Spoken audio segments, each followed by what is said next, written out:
vamos a concederle el beneficio de la duda a la senadora de Acción Nacional. Y supongamos que esta tabla es correcta. Hay un incremento de más del doble de Calderón a Peña. Y me hubiese gustado que quizás hubiese estado el presidente anterior a Calderón para saber cuánto le incrementó Calderón y conocer el radio de crecimiento, Andrea, que hubo entre un presidente y otro. Pero, voy a terminar el argumento. Además de que estás creciendo prácticamente al doble, en el sexenio de Andrés Manuel López Obrador, suponiendo, sin conceder que esto es cierto, el radio de crecimiento disminuyó y adicionalmente no se está considerando un asunto: la inflación. Esto es en términos netos y no en términos reales. A ver, hay que considerar la inflación. Tuvimos un crecimiento inflacionario producto, reitero, de la pandemia, de la guerra entre Ucrania y Rusia y de otra serie de elementos externos a nuestro país. Si bien la Secretaría de Hacienda, la Secretaría de Economía, la Secretaría de Relaciones Exteriores hicieron un extraordinario trabajo limitando el crecimiento de pues ese nivel inflacionario que, si tú lo comparas con otros países en América Latina, es bajísimo. En México pues me considero que esto es trampa. Entonces es trampa argumentativa, porque no son términos reales, no considera los índices inflacionarios y además no hace la reflexión de cuándo se duplicó la deuda de Felipe Calderón a Peña Nieto y el radio de crecimiento. Reitero, suponiendo, sin conceder que esto es cierto, porque lo trajo a la mesa una panista. Por eso es totalmente cierto. Pues sería bueno que hicieran su tarea. Bueno.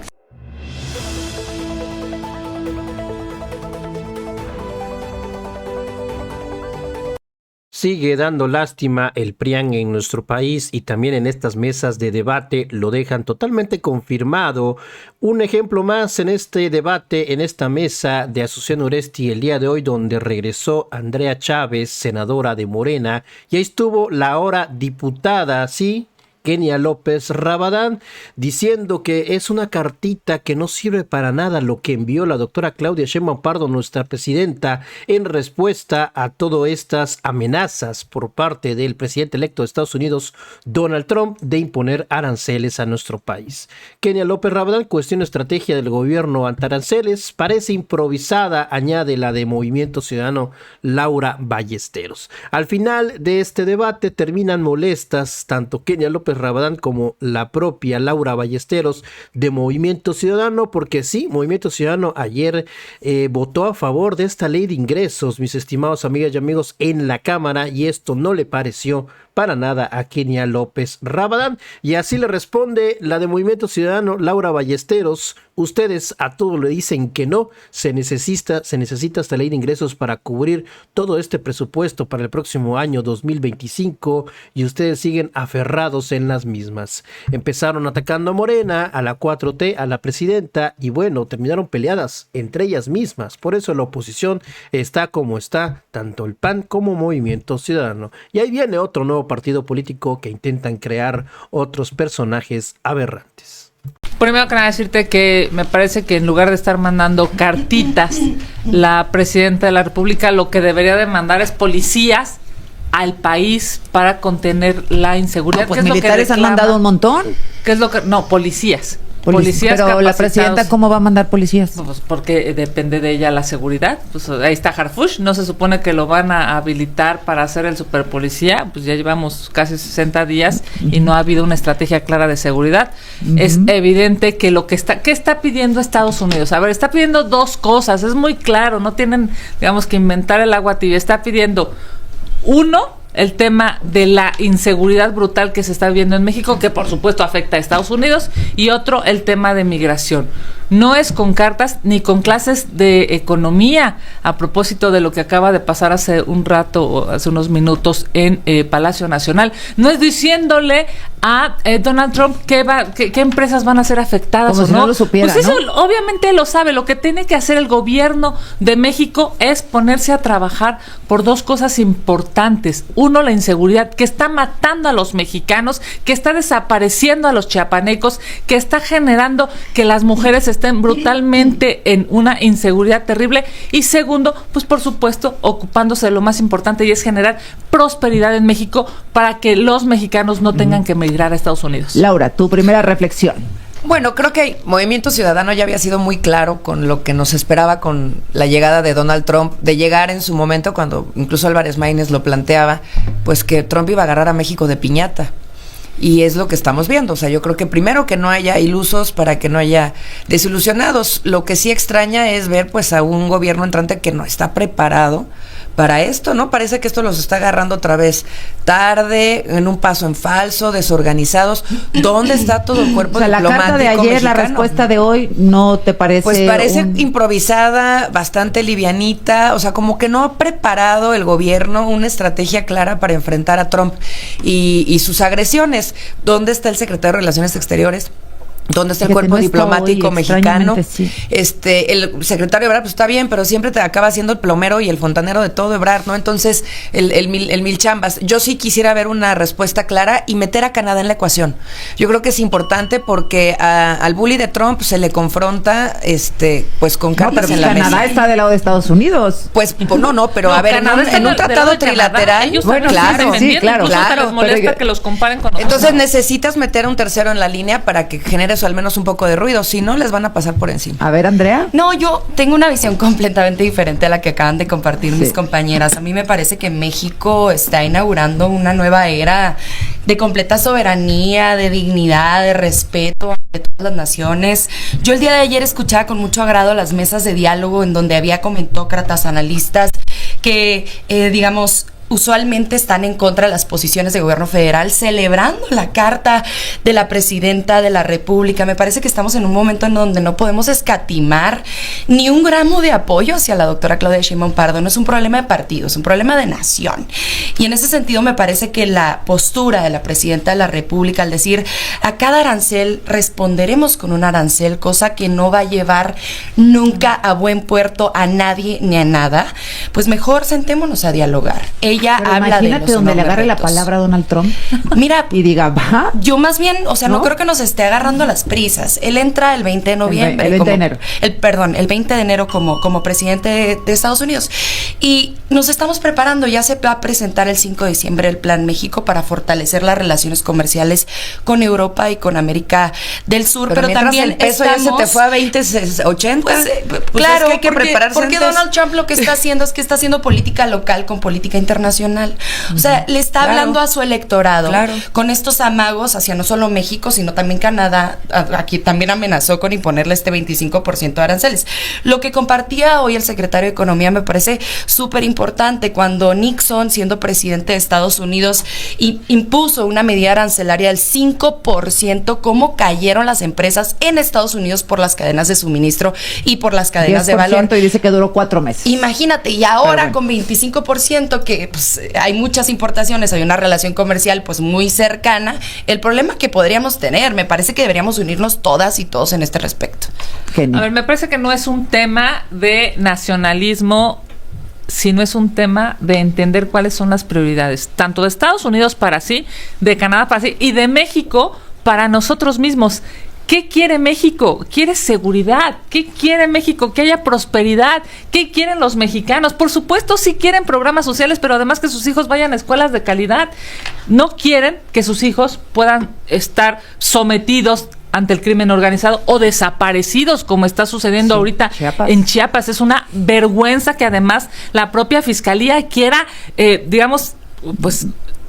tapar la realidad, ocultar la realidad. La palabra es como perder el impacto, porque no difuminar. Son 12, difuminar, ¿no? Es una vergüenza lo que está pasando y todo tiene que ver con un hilo conductor. Las prioridades de los mexicanos no son las prioridades del gobierno, y ahí está la ley de ingresos que aprobaron ayer la mayoría. Por cierto, bien te lo dijo con MC. Maru. Sí, terrible, por cierto. Bueno, ya MC dará su propia argumentación. No, bueno, ya la pero lo que es un hecho es que no puede ser que no sean las mismas prioridades. ¿Cuáles son las prioridades del gobierno?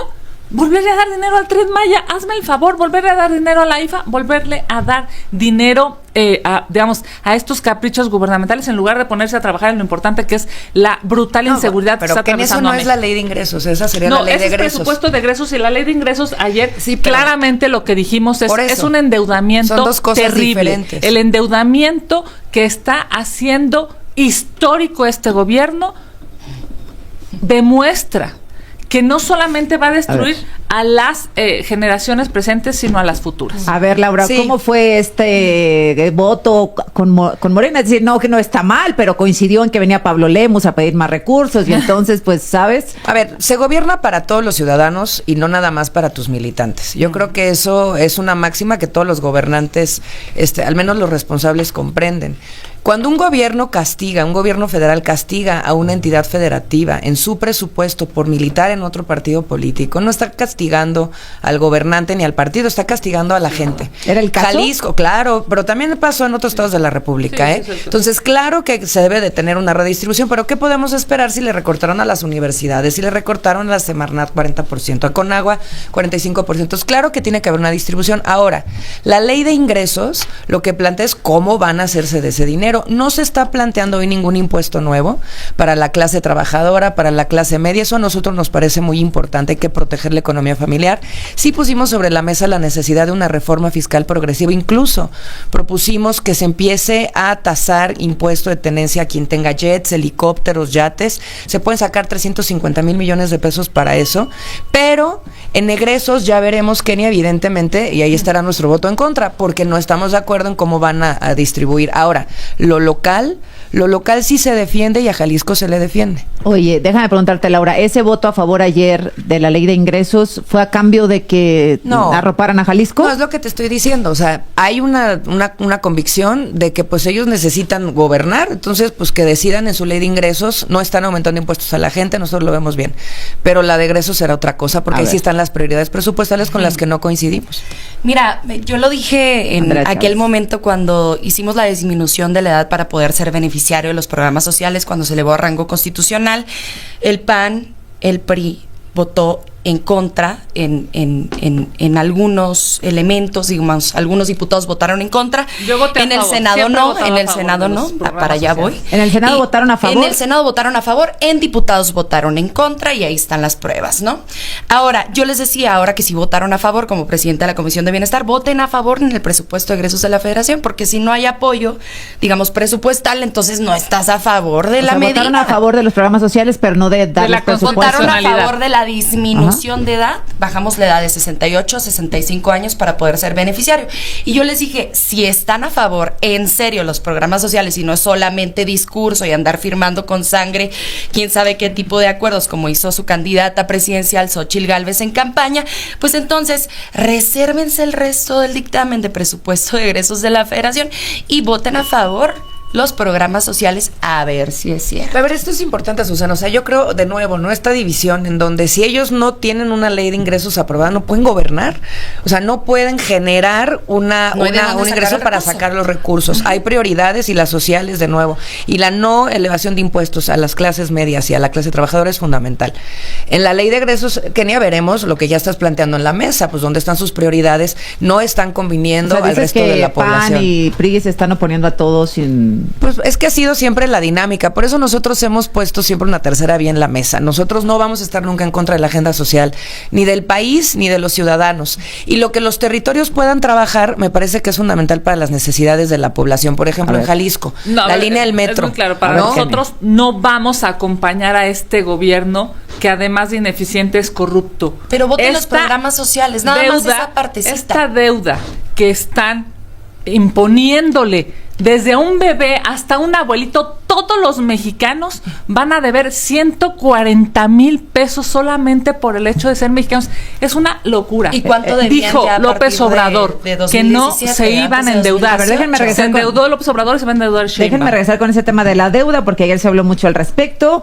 A ver qué dice Laura, que votó a favor, que votó tu partido a favor, y cómo lo explica Andrea Chávez de Morena. Dice que ayer aprobaron, Laura, un endeudamiento más alto para los mexicanos, que ahora debemos generación tras generación 140,000 pesos. ¿Es así, Laura? ¿Mayor deuda? Mira, la verdad es que la deuda ha venido exponencialmente creciendo, no solamente en los gobiernos del PRIAN, sino también con los de López Obrador, y lo hemos establecido desde un principio.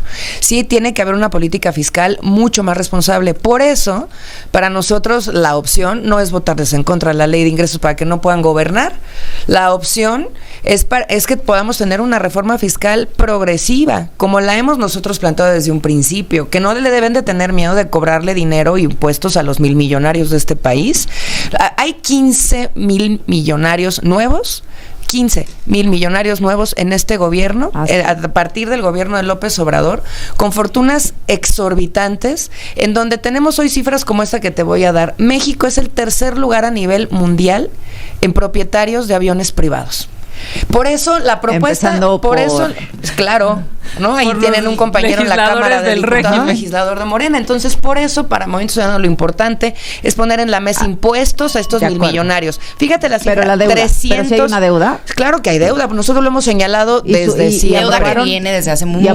Y la propuesta no es que Morena no pueda gobernar y repartir presupuesto. La propuesta es una reforma fiscal progresiva. Yo quisiera escuchar a Morena o al PRIAN planteando una reforma fiscal progresiva, 350,000 millones de pesos, nada más sería de tenencias de aviones, jets y yates. ¿Ah, sí?